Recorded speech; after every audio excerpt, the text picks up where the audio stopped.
Welcome to Courageous Conversations with Heman, the show where we sit with the people asking difficult and hard questions. The scholars, the activists, the ones who just won't look away from the things most of us would rather talk about. And today's question is a big one. What happens when people who have been pushed against the margin start embracing the very system that pushed them there? And today, my guest is Raman Chahal. She just finished her dissertation at the London School of Economics and Political Science. And the title alone tells you she's not afraid of the difficult conversations, the Hindutvaization of Dalit identity. Basically, she's asking why, in this movement of rising Hindu nationalism, are so many Dalits turning towards the BJP, towards Hindutva, and why do so many now believe caste discrimination is simply over, a thing of the past? Uh, to give you some background about the Raman, she grew up in Haryana in the northern India, and now she calls London a home. And she carries a lived experience of what it means to be a Dalit, and these days she spends her time working with kids here in the London. Uh, Raman, welcome. I'm really glad to have you here for this conversation. Uh, Before we dive into a broader conversation, I just want to start somewhere small, but I think revealing. When I asked you about your surname, you said you don't have a surname. In India, a surname so often announce your caste before you have even spoken. So I'm just a bit curious to understand what's the backstory. Is there stigma tied up in it, and was dropping it a deliberate choice? Okay, first of all, I'm very happy to be here. Thank you for that amazing introduction. And about the surname, it wasn't a very conscious choice. When I was doing my 10th standard in India, in Rohtak, Haryana, I saw my mark sheet and my surname was not there. So it just said Raman. And as you know, the mark sheet is really important for your passport, for your Aadhaar card in India. But end up being that I don't have a surname in my passport, in my Aadhaar card, and I just go by the name Raman. Initially, it just felt why. So I asked them, and it was quite, I would say, a misogynist way of putting it. But they were like, you're a woman. If you marry someone, you might want to change your surname. So we decided to not just put it here, so it's easier for you. And as much as I was thinking it from a feminist lens, the caste lens also came into my brain because yes, a surname tells your caste to the society, but I don't carry one. So it became quite not obvious. And people would ask me, oh, so what's your surname? Oh, is that a Punjabi surname? Is that a Haryanvi surname? So are you ethnically Haryanvi? Are you Punjabi? It was a very subtle way of asking what's your caste, but I do get that a lot. Yeah, surnames are important, but I don't have one. That's interesting to know. And staying with you for a moment, I mean, your dissertation has an historical title, The Hindutvaization of the Dalit Identity. Before we get into real politics and what first drew you to this subject, was there a particular conversation or experience that made you think, hey, I should see deeper? Yes, definitely. So I grew up in a very politically charged environment, and the caste question was very central to it. My mother has been in politics and social work, so throughout my childhood, I've seen like protests, I've seen candle marches, I've seen this happened here, this happened there. I've seen hundreds of cases of caste discrimination, right? And when I was doing my dissertation, I just knew that the idea of caste has to be central to it. Because as you said, like I bring my lived experience here, and it felt like a responsibility to use that lived experience in an environment like LSE, which gives you a platform to talk, to write. So I knew I'm going to do something about caste. The particular question of Hinduization of Dalit identity, it came to me because of my personal experience, because what I've seen since growing up, I've seen a huge difference in my home, in my surroundings. For example, there used to be conversations when I was a child in the drawing room, when there's so many people sitting, and there used to be a conversation, are we Hindu? So it was such an important topic to talk about. And the consensus was that not really. Because how do you call yourself a Hindu if none in your history, in your ancestry has been allowed to enter temples to worship? Where are you carrying that faith from? Now that has changed. I'm someone who has been to most temples in India, and I could never understand what's the contrast between these two. Second, my grandparents used to have a lot of meat.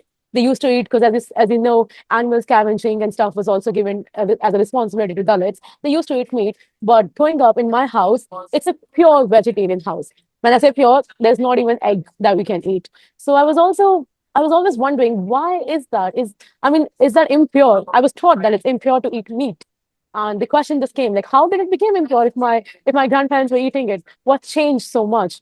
Then there was this another incident, and I carried it with me, which gave me an idea that you can be a Hindu, but are you really a Hindu?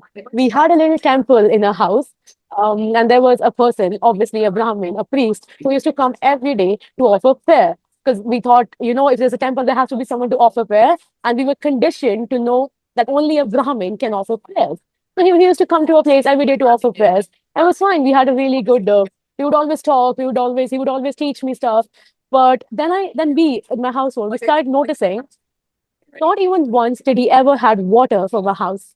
Forget about eating something. He never even had a glass of water from a house. He would always take a bottle of water. He would always take, say, the sweets or dessert that's packed from some shop or the other. He would always take that as prasad, but he would never ever take something that we cooked.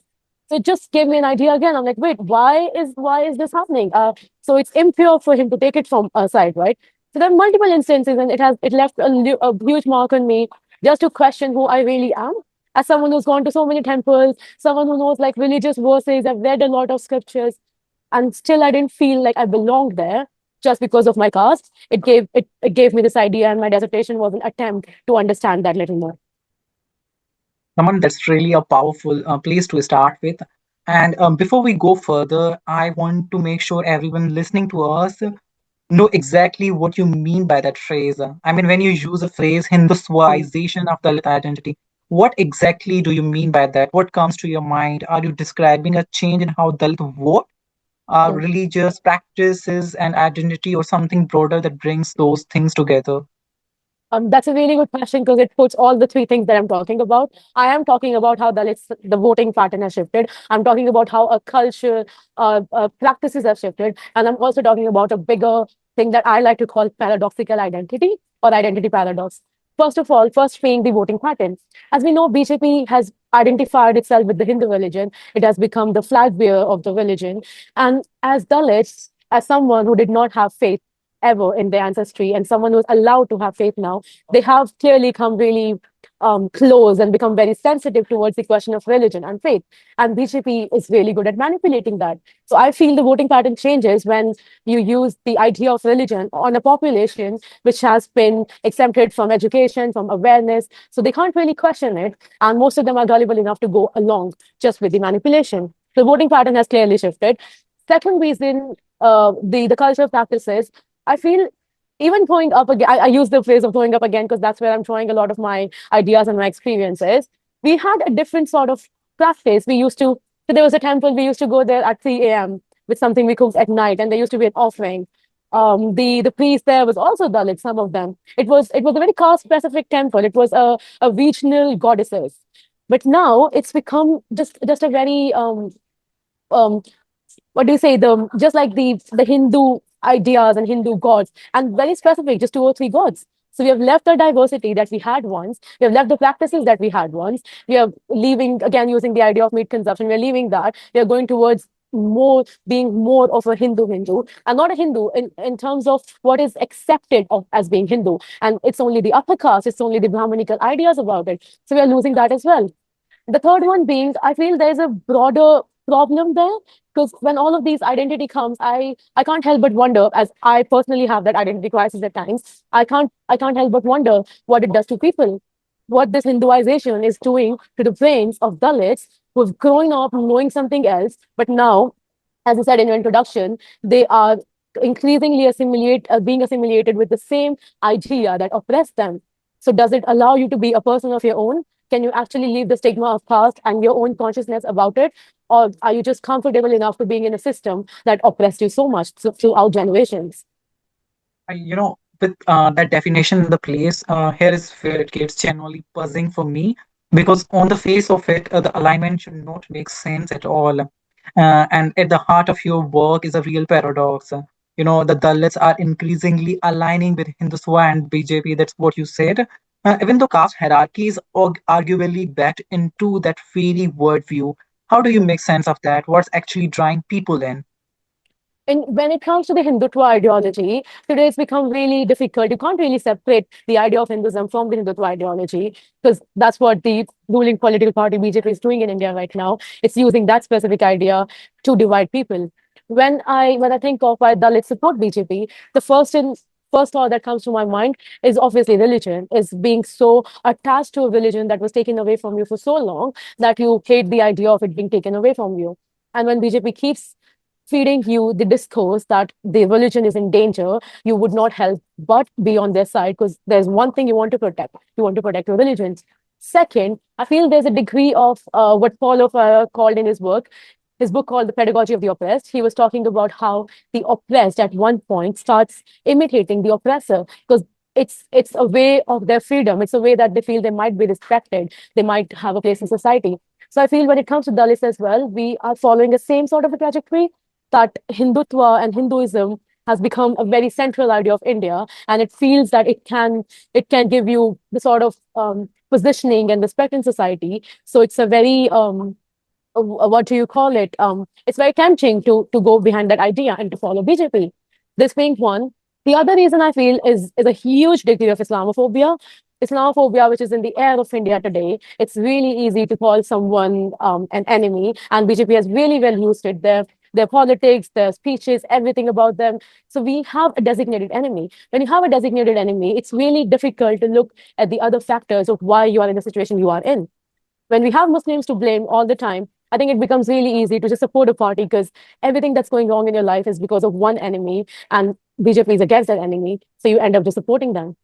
Also the part of what holds that together, I imagine, is a story that people keeps telling themselves about how much they've already changed. You Yeah. described a very telling response you would get that if you ask whether caste discrimination still exists, people say, no, Modi ji has fixed everything.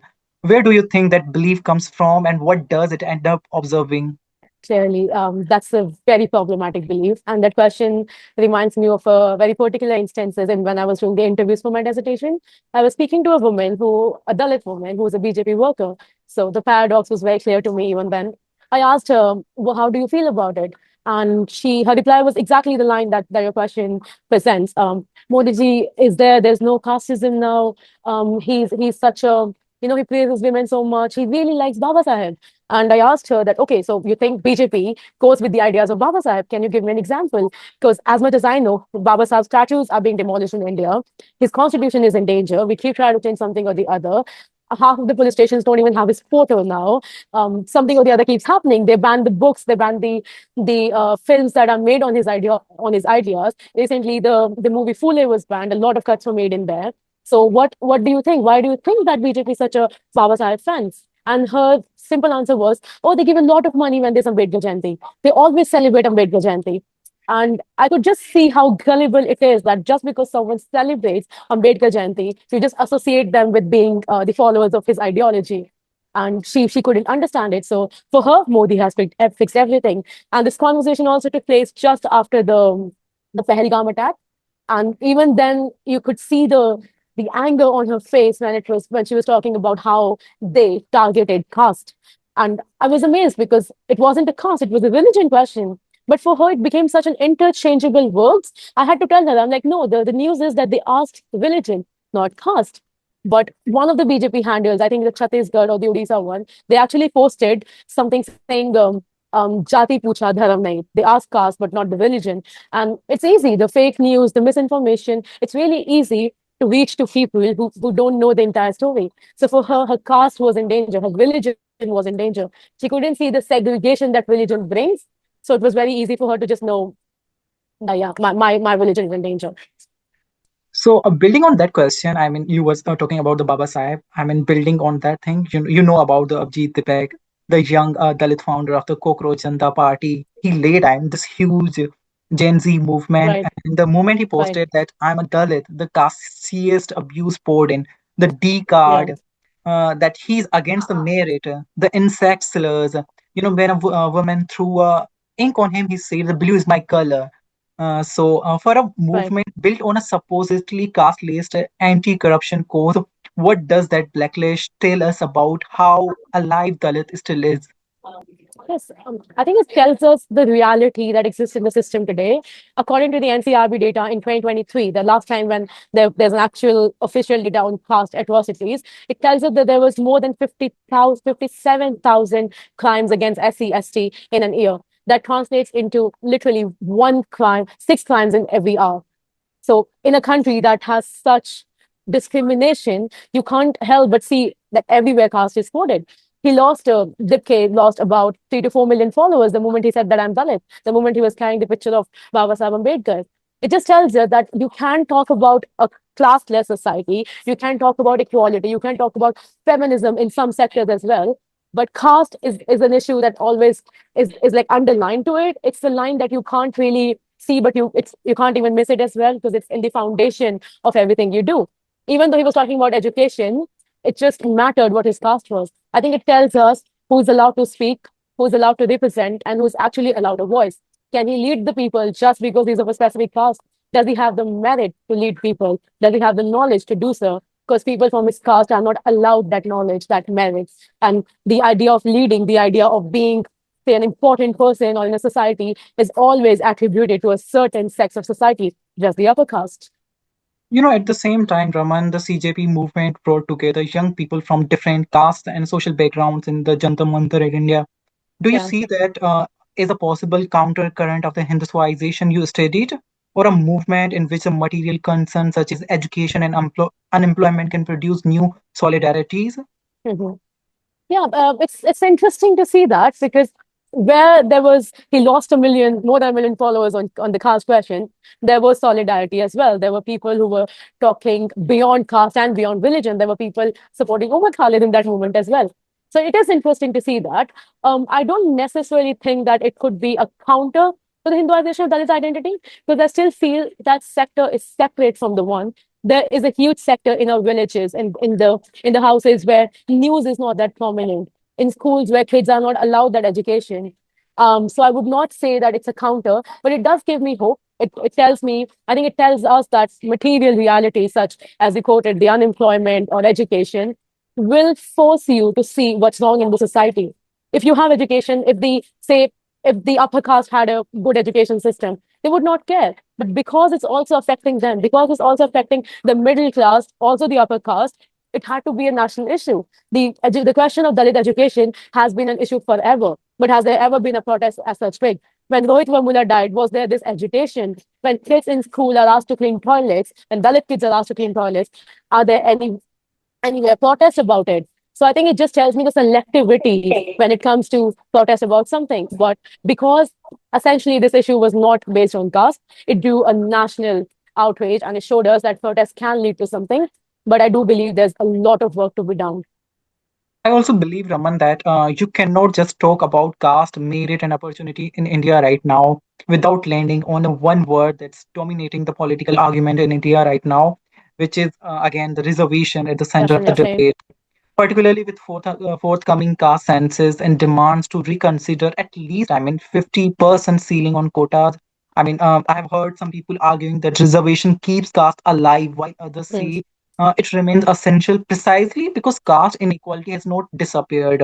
How do Right. you understand that contradiction, and what does the intensity of the opposition to reservation reveal about the claim Mm. that caste is no longer a serious problem in India? I think it actually means the contrary. The opposition to reservation tells you how rooted casteism still is in India. Because if you knew what it meant, what it means, how prevalent it is in today's society, you would not talk about the cancellation to reservation. You would talk about a fair system, about making those reservation benefits reach the people that they actually needed. When the reservation Hatao movement that is going on in social media on Instagram right now, I saw their profile and then what do you say? The profile tagline was "Let's abolish reservation," and their tagline is "Educate, agitate, and organize." And I can't help but just think the audacity to use a slogan of "Educate, agitate, and organize" to essentially do the opposite of what it was meant to do. So I feel it's also a sort of appropriation when it comes to that. It's sort of just it's misrepresentation of what, say, Constitution wanted or what Baba Sahib would have wanted, because you are taking his ideas but using it to the exact opposite of what he would have wanted. So reservation is clearly a sensitive topic, and no one wants to talk about it. They clearly wants to abolish it. I I saw something. It was a very funny meme, but I think I'm going to use it in a lot of my arguments now. It said we can abolish reservation the day we have enough Dalits, SC/ST scholars in the government, in our high courts, in our supreme courts, and we have the equal representations of Brahmins and Kshatriyas in cleaning services. So the day we have that equality, the day not only the SCSTs are doing the manual scavenging work, they are also worshipping in temples, and the students are also studying where they want to study. I'm pretty sure we can abolish reservation. But before that, when only the SC and ST population is doing the manual scavenging work, I don't think anyone should even question why reservation exists. And holding all of this together, the movement, the backlash, and the reservation debate against what you actually wrote in your dissertation. And Mm. if we talk about today, if you were writing the dissertation in the light of CJP, a mobilization, and the casteist response to it, and the reservation debate, would you change or complement any part of your original argument that you made? I would not change my original argument because my original argument still stand as strong as it did before CGP. Again, as we spoke about, CGP was not a caste based or an or what you say a protest for caste against us. It was a very class class denoted issue. So I would not change my argument on that, saying that it would have been an amazing example. Followers leaving Abhijit Dipke, whereas more people coming and supporting him, Dipke, and especially the issue being education, would have been a really strong argument that how much of education do we need to actually understand what caste mean today, to actually understand what it meant 100 years ago. So I would clearly use it as an example, but not to change the religion aspect of it, because even in this protest, religion stood apart. It was not a part of it. They were still labeled anti-national. They were still labeled anti-Hindu. They were still labeled like they are trying to disturb the peace of the country. And anyone who tries to speak in India right now is labeled as such. And I want to end this, insightful conversation on something looking forward, because it would be easy to walk away from conversations like this feeling nothing but heaviness. Finally, after completing this research, what gives you hope? Where do you see the strongest possibilities for politics that offer Dalits not simply inclusion, but dignity, equality, and the power to transform the system itself? I find hope. I think I find hope in knowledge, education, and empathy, because I don't feel education can stand on its own if we are not empathetic towards humanity. A lot of the people we know who rule today are educated, but they are probably the worst people to rule us right now. But I do find hope in this. I, given the radicalization of the world at this point, whatever's happening in the world, whatever's happening in Palestine right now, whatever's happening in India, in Bangladesh, in US, with all different contexts, I feel there's a hope if people see beyond it.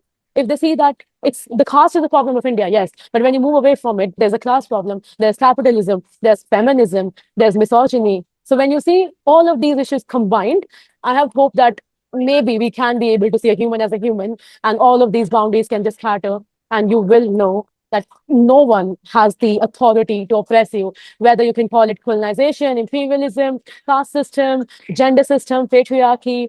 So I would like to say that there's belief in there when we don't identify us as a nation, as a religion, as a caste, as a gender, but we see that essentially we're all human and everyone has the right way to exist and to be respected. Exactly, Raman. These are the kind of the conversation this shows exist for. And thank you for your honest and your courage for sharing with us. Before we wrap up, any last message for the audience? I think I've spoken about a lot, but what keeps going in my head with these conversations is hyper nationalism in today's world. As much as I feel the caste is bringing issues and discrimination to the world and to India and to the diaspora, I feel the hyper nationalism is one thing that is making us more caste towards it.